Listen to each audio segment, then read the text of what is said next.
አይንቀሳቀስም እኮ አይተነፍስም እኮ በደንብ ቅድስት ብሎ እኮ አይጠራኝም። ብሩክ እባክህን። እንደሰማሽው ነው ቅድስት ዶክተር። አንቺ ሉላ እንዴት ነው የምታስቡት? እንዴት ነው የምታስቡት? አብረን እኮ ነው የሰማነው። ዶክተሩ አብሮ መርዝ ነግቶታል።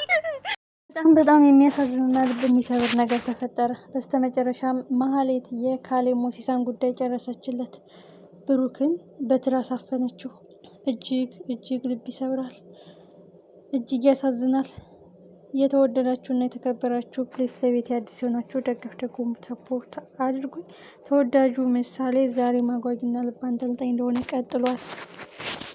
ማህሌት ተጸጸትኩ እያለች ያዞንባዋ ብዙ ሰውን ሸውዷል። ያዞንባዋ ሰውን ተጠራጣሪና ሰውን አላምንም የሚለው መድብልን ራሱ ሸውዶት ነበረ። አሁን ግን ብሩክን አፈነችው። እጅግ ያሳዝናል። እኔ ህልም አለኝ ትላለች፣ መልካም ሰው መልካም ስራ እንደሚሰራ። እኔ አላማ አለኝ ትላለች፣ ካሌብ ሞሲሳን በልጬ መገኘት። ይህም ብሩክን እገለዋለሁ፣ ደስታዬን እንደነጠቀኝ፣ ኑሮዬን እንዳጨለምብኝ፣ ህይወቱን አጨልምበታለሁ ትላለች። የእውነት ለብሩክ ማን ነው የሚደርስለት? ህይወቱን ማን ነው የሚታደገው? ከዛ አደጋ ማን ነው የሚወጣው? እጅግ ያሳዝናል። መድብል ነገሮች እየተደረቡበት ነው። አንዱን ሲያልፈው አንዱን ሲሻገረው አንዱ አቀበት እየሆነበት ነው። ብሩክ አሳሳቢ ሁኔታ ላይ ነው። ከታፈነው ትራስ ማን ነው የሚያድነው? ማህሌት ለስንት ዓመት አቅፋው የተኛችውን የልጆች አባት ብላ መርጣ ያገባችውን በራሷ ስህተት ብትለየውም አሁንም ልተወው አልቻለችም። የኔ ካልሆንክ የማንም አትሆንም የሚል እርምጃ የወሰደች ይመስላል። እጅግ ያሳዝናል። እጅግ ልብ ይሰብራል።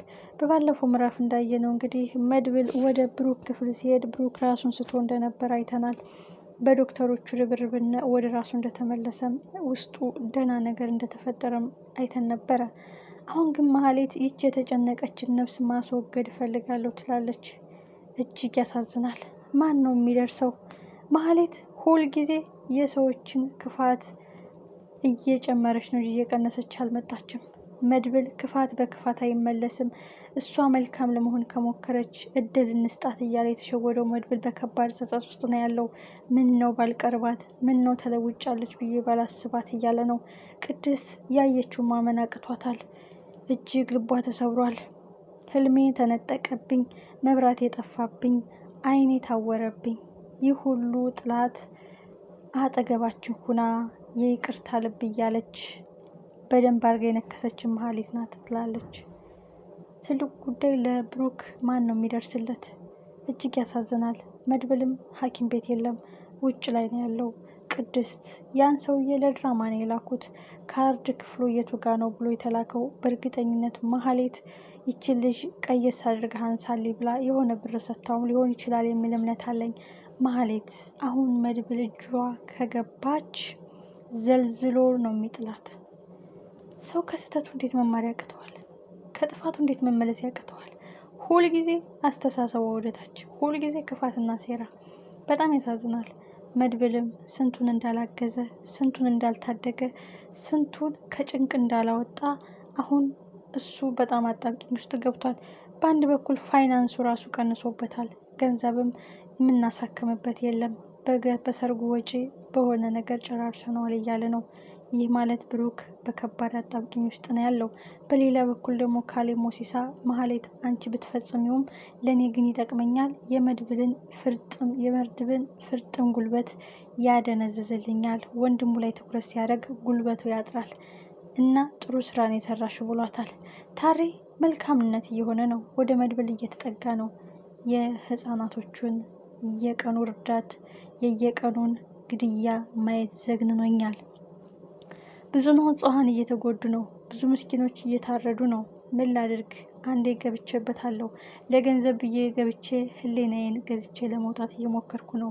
አንተ ጎን ነኝ። እስከዛሬ የምሰጠኝ ገንዘብ ራሱ ባልቀበል ብዬ ተመኝቻለሁ። መድብል ይህንን ወንጀል አጸዳድተን መቀመቅ ማውረድ አለብን ይህን ሰውዬ ሲል ከመድብል ጋር ተስማምቷል።